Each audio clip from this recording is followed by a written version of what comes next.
कि अम्बिया अलैहिमुस्सलाम आपने जब दुनिया में जलवागरी फरमाई तो ये एक ऐसा मज़मून है जिसको मीलाद कहा जाता है।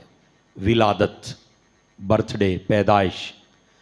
अल्लाह ताला ने कुरान मजीद बुरहान रशीद में बहुत सारे अम्बिया की विलादत का ज़िक्र किया, और ये बात मैं आपको इसलिए अर्ज़ कर रहा हूँ कि ज़हनों में ये उठने वाले सवाल को कुरान से समझना चाहिए कि बाज़ लोग ये कहते हैं कि नबियों का जो मिलाद बयान किया जाता है, बिलखुसूस हमारे नबी का, तो ये हमारे पास दलील क्या है?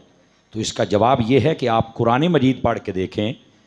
अल्लाह रब्बुल इज़्ज़त ने हज़रत याहिया अलैहिस्सलाम की विलादत का ज़िक्र भी कुरान में किया है, हज़रत ईसा अलैहिस्सलाम की विलादत का ज़िक्र भी कुरान में किया है, हज़रत मूसा अलैहिस्सलाम की विलादत का ज़िक्र भी कुरान में किया है, और कुछ हज़रत इब्राहीम अलैहिस्सलाम के बारे में भी मौजूद है। और इसी तरह हज़रत आदम अलैहिस्सलाम की जो तख्लीक का मुकम्मल प्रोसीजर है, अल्लाह ने उसे भी कुरान में इरशाद फरमाया। तो उलमा फरमाते हैं कि नबियों की विलादत का ज़िक्र करना ये तो अल्लाह की सुन्नत है और अल्लाह ने कुरान मजीद में बयान किया है। तो जब नबियों की विलादत बयान हो सकती है तो फिर इमामुल अंबिया की विलादत क्यों नहीं बयान हो सकती है? रह गई बात यह कि कुरान मजीद में हमारे नबी सल्लल्लाहु अलैहि वसल्लम की आमद के बारे में कुछ है या नहीं है? तो भाईजान मौजूद है। अल्लाह रब्बुल इज़्ज़त ने इरशाद फरमाया, लक़द जाअकुम रसूलुम मिन अनफुसिकुम। ये आयत तय्यबा में नबी पाक की आमद का जिक्र है। और फिर अल्लाह रब्बुल इज़्ज़त ने इरशाद फरमाया, हुवल्लज़ी अरसला रसूलहु बिल हुदा व दीनिल हक़ लियुज़हिरहु अलद्दीन कुल्ले। फरमा अल्लाह ने भेजा है अपने उस रसूल को, ये इशारा वल्लज़ी अरसला रसूलु, अल्लाह ने उस रसूल को भेजा है जिसके ज़रिए से तुम्हें हिदायत भी दी और वो दीन दिया जो सब दीनों पर गालिब आ गया। इसमें भी नबी पाक की आमद का जिक्र है। और फिर अल्लाह रब्बुल इज़्ज़त ने क्या फरमाया? मेरा रब फरमाता, लक़द मन्नल्लाहु अलल मुअमिनीन इज़ बअस फ़ीहिम रसूला। फरमाया कि ताहकीक बेशक अल्लाह ने एहसान फरमाया ईमान वालों पर। कब? जब अपने रसूल को उनमें मबऊस फरमाया है।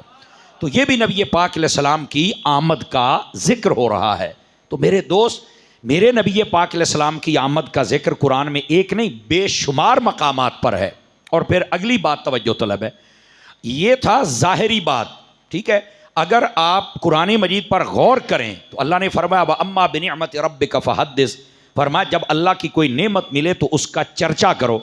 इस कायनात में नेमतें बहुत हैं पर हुजूर जैसी नेमत कोई नहीं है, हुजूर से बड़ी नेमत कोई नहीं है। तो बाकी नेमतों का चर्चा हो सकता है, हुजूर का चर्चा क्यों नहीं हो सकता है? और यही उलमा आयात तो ये बात दलील के तौर पे पढ़ते हैं कि नबी पाक की आमद का जिक्र करना चाहिए। और फिर अल्लाह ने फरमाया, कुल बिफदलिल्लाहि व बिरहमतिही फबिज़ालिका फलयफ़रहू हुवा खैरुम मिम्मा यजमाऊन। फरमाया महबूब आप इनसे फरमाइए, जब तुम्हें अल्लाह रब्बुल इज़्ज़त की तरफ से उसकी रहमत मिले और उसका फजल मिले तो फिर चाहिए कि तुम उसकी खुशी मनाओ। तमाम उलमा, आपने तो अपने परायों ने लिखा इसी आयत को लिखकर कि अल्लाह की रहमत भी हुजूर हैं और अल्लाह का फजल भी, और चीज़ें हैं लेकिन सबसे बड़ी रहमत, सबसे बड़ा फजल वो नबी पाक की ज़ात है। तो फरमाया जब नबी आए ना, रहमत भी आई और फजल भी आया, और रहमत व फजल के आने पर खुशी मनाने का हुक्म अल्लाह ने दिया है। तो हम नबी के आने पर जो खुशी मनाते हैं कुरान की इस आयत पे अमल कर रहे होते हैं। तो ये कहना कि कुरान में जिक्र नहीं है, तो मैं बड़े बचगाना बात समझता हूँ कि जो बंदा ये कहता है कि मुझे कुरान से नज़र नहीं आया।